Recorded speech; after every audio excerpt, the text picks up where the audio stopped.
Hello everyone, my name is Saka and I invite you into my podcast that I've decided to title it as Footprints.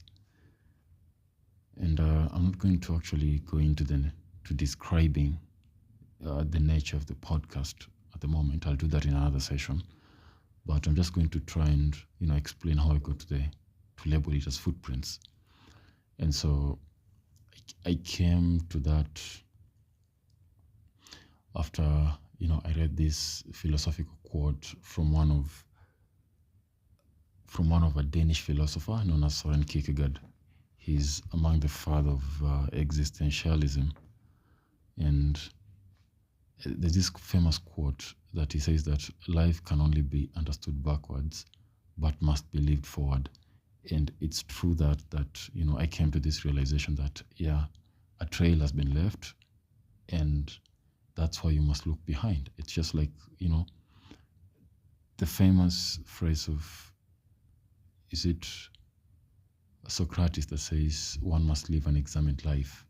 So if you're going to examine your life, you're going to have to look backwards, the trail that you leave behind. And that's how I came to footprints, because a trail is left behind, which are footprints, and you're looking at the future, where you're supposed to go. You're going to order your steps. And again, it brings out the clear picture of footprints. So just to, try to elucidate the significance of the title Footprints, I wrote a simple philosophical prose. Of course, it took me only 2 weeks actually. So I'm just going to read it, then we can dive into today's, what exactly I'm going to do in this session. So let me just read to you the prose that I wrote, then we can continue. So, quote, as a man walks, he must as a rule stop and look back, not merely to see the distance he has traveled, but to weigh the wisdom or folly of his steps. For the trail behind him is a mirror of his heart, each mark pressed into the earth with intention or with neglect. He must then lift his eyes forward, where the road is unwritten and every choice becomes a stone laid upon it. To ignore the past is to stumble blindly. To ignore the future is to live carelessly. Thus the wise man accepts both. He studies the footprints that led him here, faces the truths they reveal, and then turns with steadiness to carve new ones. For footprints must be left, but whether they guide others towards freedom or towards ruin is the burden of our choosing. End of quote. I think I wrote that just to try and elucidate the nature and the significance of the title Footprints. So exactly just as I've said. So I think we're going to advance. Let me just switch gears a bit. So before I get into the nature of today's session, I think I'm going to, there's an excerpt that I'm going to read.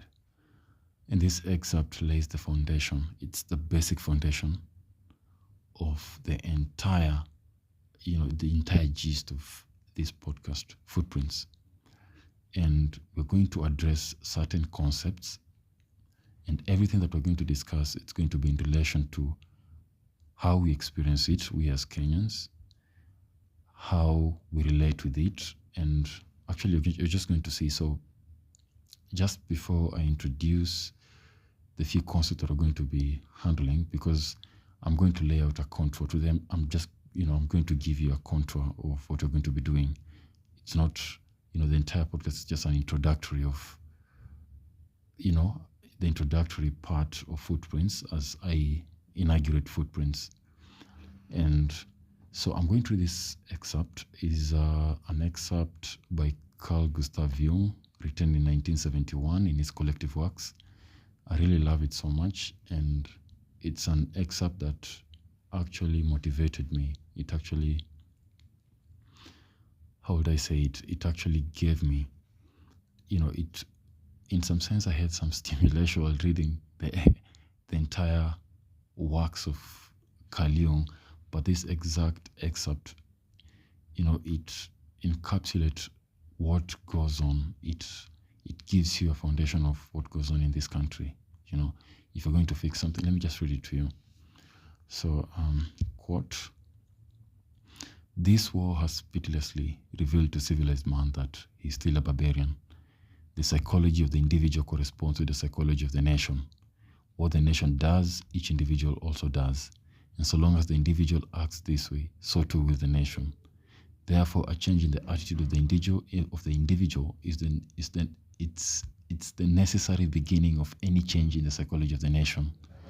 End of quote. Sorry about that. Yeah.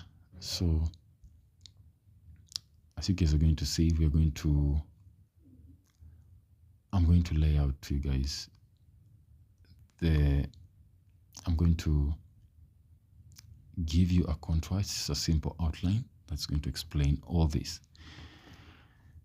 So, yeah, we're going to get back to this prose, but we're going to get back to this excerpt, the excerpt by Carl Jung. But before that, actually, after giving you the entire outline, it's going to be a simple paradigm, actually.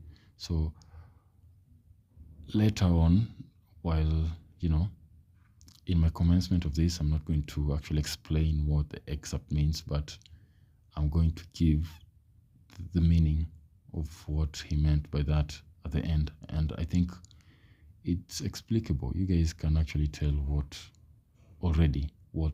he was trying to say. So